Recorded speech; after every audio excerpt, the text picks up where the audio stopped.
Hello everybody, this is TJ Pruneda. Just quickly going to go over the Oakland Raiders Week 12 win over the defending Super Bowl attendees, Carolina Panthers and Cam Newton, and also some recent Braves news in the last couple weeks. It's been pretty quiet in the MLB front, but there's officially been some news in the last couple weeks that I'm pretty excited about. So first, we'll start there with the Atlanta Braves, my favorite baseball team, if you couldn't have guessed.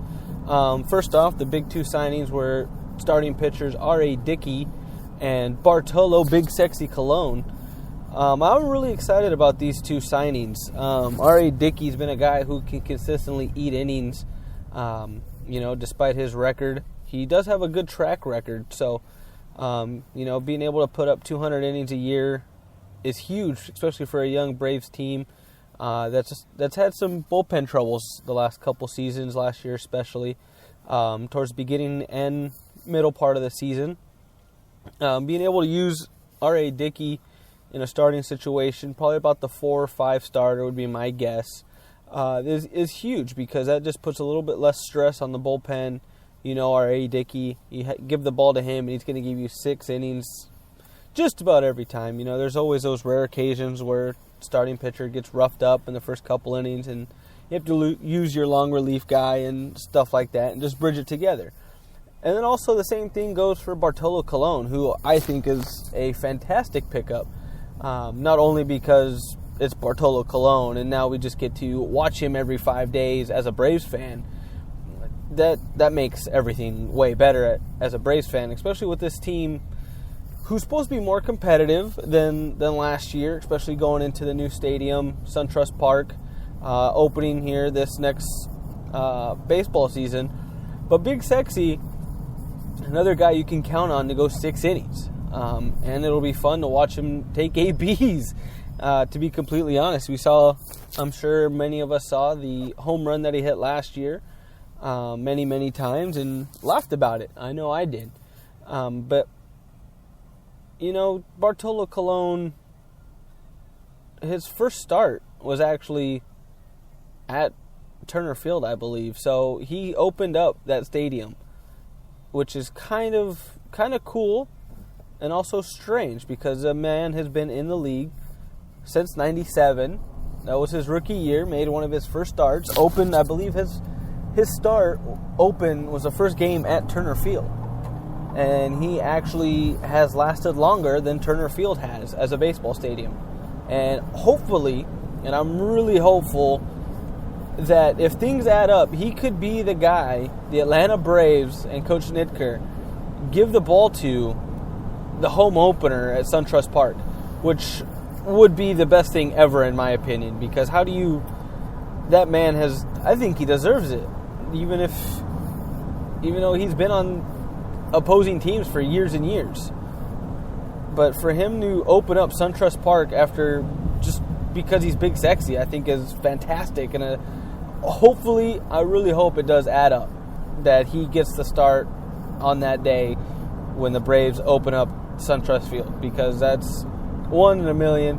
He outlasted Turner Field, the Braves' old stadium, and I think he should be the one that opens a new one. And then recently, I believe it was early last week, the Braves did sign 32-year-old, I believe, Sean Rodriguez, who's a utility man. He reminds me of Ramiro Pena that the Braves had 4 or 5 seasons ago. Utility guy, he's going to be a role player, he's not going to start every day. We'll get spot starts at second, short, third. I mean, the guy can do just about anything. He played with the Pirates last year. Didn't put up ridiculous numbers, but he put up decent enough numbers to get him a 2-year deal with the Braves. Add some veteran leadership to this already young team with Swanson and Tyler Flowers since he's coming back. Freddie Freeman, Julio Teheran, Fultonevich, Tyrell Jenkins. Hopefully he can move up sometime in this next year. Malik Smith. This Braves team is going to be really young again, which is very encouraging as a Braves fan. There's always going to be those growing pains. Braves went through it 2 years ago with all those starters. Williams, Perez, Fultonevich made his debuts a couple years ago. I'm trying to think who else was the other. There was a couple other young starters that made their debuts a couple years ago. Ran into some arm problems. A lot of guys aren't used to throwing 160, 180 innings a year. So that's definitely a growing pain Braves fans had to deal with a couple years ago and last year.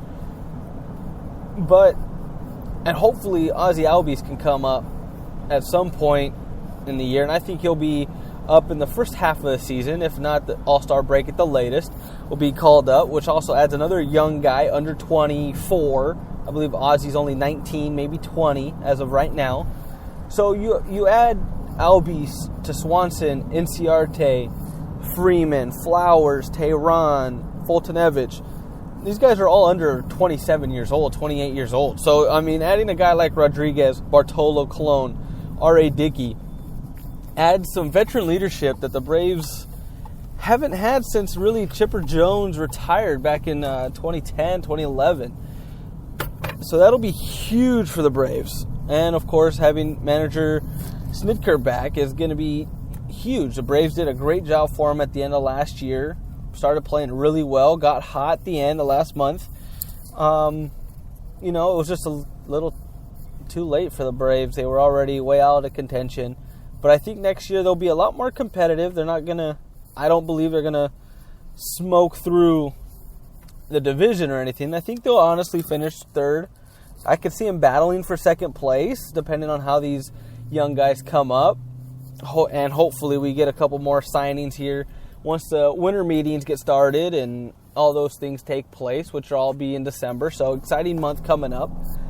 But so far, that's my prediction. The Braves are going to probably finish anywhere between 70 and 80 wins, which is way better than last year with their 65, I believe they had. So, I think we're going to get a middle first round pick next draft. This draft we're already slotted in at the number 4 or 5 spot, I believe. So that'll be intriguing for me to see what kind of other additions the Braves make moving forward with the winter meetings and all this fun stuff that's about to happen in the baseball world. So that's just a quick touch for me on the Braves offseason. Hopefully we can add another big bat. I heard rumors about Joey Batista possibly being an option.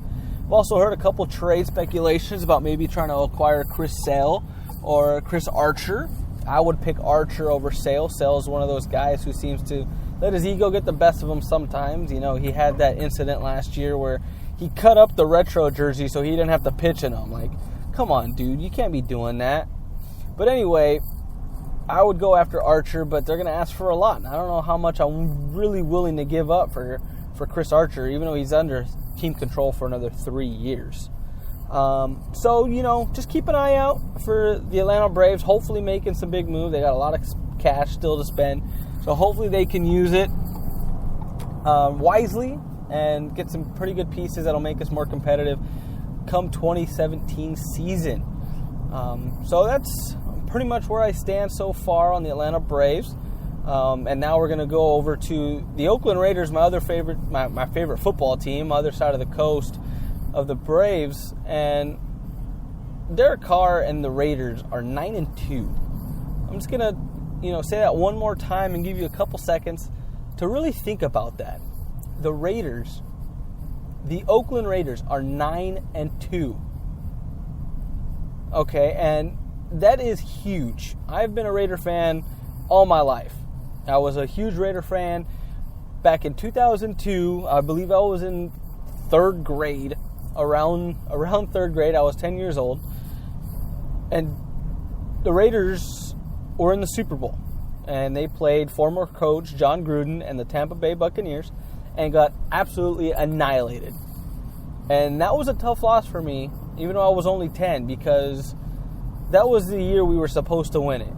And I was also upset that our coach, John Gruden, was on the other end. And, that gave Tampa Bay the ultimate advantage. So it was a tough loss, and it got even tougher once 2002 ended, because the Raiders fell off a cliff. And it wasn't just a little cliff. They fell off like Mount Everest, okay? They hadn't had a winning season since 2002. They've won, I think their season high out of this last 15 years, or 14 years, has been 8. There was one year, I believe it was 2012. 2013, they finished 8-8, which was huge as a Raider fan. It was a big stride just for us to win 4 games the next season, or around that number. We average 4 wins a season dating back since the start of 2003.